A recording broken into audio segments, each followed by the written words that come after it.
सबसे पहले आप सबको मेरी प्यार भरी नमस्कार। तो आज हम बात करेंगे कि हम स्ट्रेस में क्यों रहते हैं, क्या चक्कर रहता है कि हमारे दिमाग में हर वक्त तनाव बना रहता है। तो ओशो जी कहते हैं कि वो स्ट्रेस बनने का एक खास कारण है।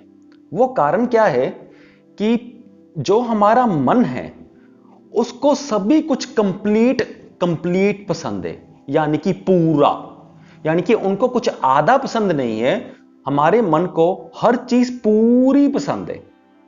इस बात को मैं थोड़ी देर बाद एक्सप्लेन करूंगा, पर पहले आप सिर्फ थ्योरी थ्योरी समझ लीजिए। हमारे मन को पूरी चीज पसंद है और जहां जहां आधा आधा होता है वहां वहां हमारा मन तनाव में आ जाता है, दुखी हो जाता है और दुख महसूस करता है, स्ट्रेस महसूस करता है। तो अब मैं इस बात को आगे एक्सप्लेन करता हूं।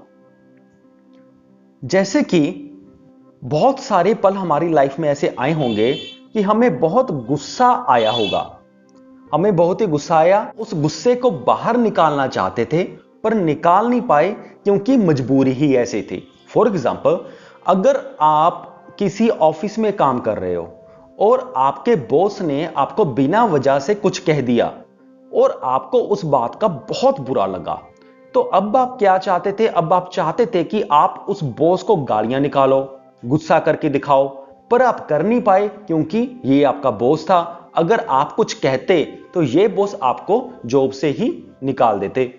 तो इस सिचुएशन में क्या हुआ? आपको गुस्सा आया, यानी कि आधा सर्कल पूरा हुआ, और बाद में जो गुस्सा आपने बाहर निकालना था वो आप निकाल नहीं पाए और जो बाकी का आधा चक्कर था वो रह गया।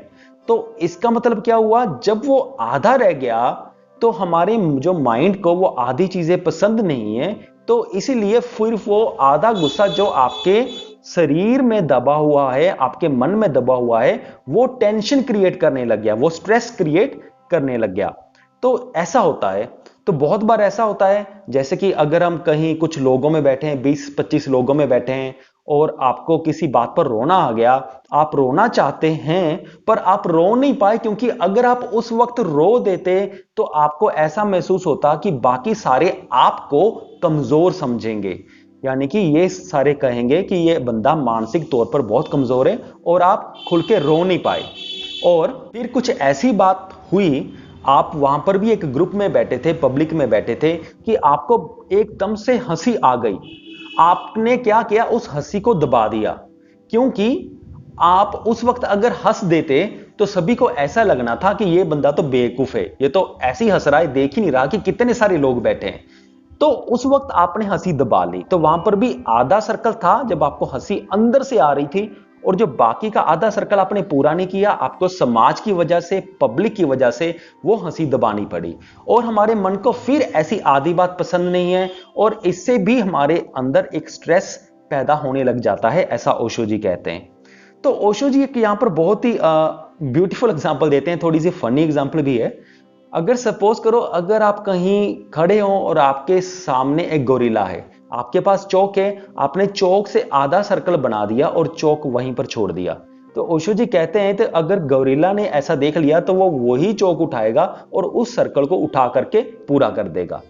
तो इस एग्जांपल से हम ये समझ सकते हैं कि ऐसी ही हमारी मन की हालत है, हम ऐसे ही अपने हर सर्कल को पूरा करना चाहते हैं, जैसे मैंने आपको एग्जांपल्स दी। तो इसलिए मैंने ये कहीं और से भी पढ़ा था, तो उन्होंने काफी सारी प्रैक्टिसेस ऐसी दी हुई हैं, क्योंकि हम हर सर्कल, जैसे कि गुस्सा आ रहा है हमें बॉस की तरफ, तो हम बॉस पर तो गुस्सा निकाल नहीं सकते। अगर हम ये सोचेंगे कि हम अपना सर्कल पूरा करते हैं वहां पर, तो क्या होगा? बॉस हमें अपनी जॉब से निकाल देगा और फिर हम पछताएंगे। तो एक आसान तरीका है जिससे हम अपने अधूरे सर्कल्स को पूरा कर सकते हैं और फिर जो हमारा मन है वो हमारे लिए तनाव पैदा नहीं करेगा। अगर तनाव नहीं पैदा होगा तो हम खुश महसूस करेंगे। और वो तरीका क्या है, ओशो जी भी बताते हैं, लेकिन मैंने और भी बहुत कई जगहों पर पढ़ा है। वो तरीका ये है कि सपोज करो कि अगर आप ऑफिस में गए और आपको किसी ने कुछ बुरा भला कह दिया और अब आपको उसकी बात बहुत चुभ रही है, तो उस वक्त आपने क्या करना है? एक बंद कमरे में जाना है। सपोज करो एक आपने पिलो ले लिया, पिलो पिलो यानी कि सराहना ले लिया। तो उस आपने ये समझना है कि वो पिलो या वो सराहना वही पर्सन है जिस पर आपको बहुत गुस्सा आ रहा है। फिर आपने उस सराहने की ऐसे धुलाई करनी है जैसा आप चाहो। यानी कि आपने जो गुस्सा कमरे से बाहर उस पर्सन के लिए दबाया था, वही गुस्सा आप एक बंद कमरे में जाकर के सारा गुस्सा उस पिल्लो पर निकाल रहे हो। और जब आप पूरी तरह से उस गुस्से को निकाल दोगे, यानी कि आपने सच में ऐसा समझना है कि यह पर्सन वही है और उसकी ऐसी धुलाई करनी है जैसा भी आप करना चाहते हो, तो फिर आपका जब सारा गुस्सा निकल जाएगा, आपका सर्कल पूरा हो जाएगा, तो फिर वो तनाव की स्थिति आपके मन के अंदर, आपके शरीर के अंदर आपका मन पैदा नहीं करेगा। ऐसे ही जब आप रोना चाहते हो तो बंद कमरे में जाइए, जी भर के रोइए, पूरा रोइए, जितना चीखे मार मार कर रोना है वो ऐसा रो डालिए। सारा सर्कल, यानी कि जो आपका रोने का पहले शुरू हुआ था अंदर से, वो सर्कल पूरा कंप्लीट कर डालिए। ऐसे ही जब हंसने की बात आती है या किसी से नफरत करने की बात आती है, बंद कमरे में जाकर आप ये सब करिए। इससे आपको बहुत सारी राहत मिलेगी, आपका बहुत ज्यादा तनाव कम हो जाएगा जो आपको दिन रात परेशान करी बैठा है। मुझे पूरी उम्मीद है कि आप सबको ये वीडियो समझ में आ गया होगा। इस वीडियो को देखने के लिए आपका बहुत बहुत धन्यवाद।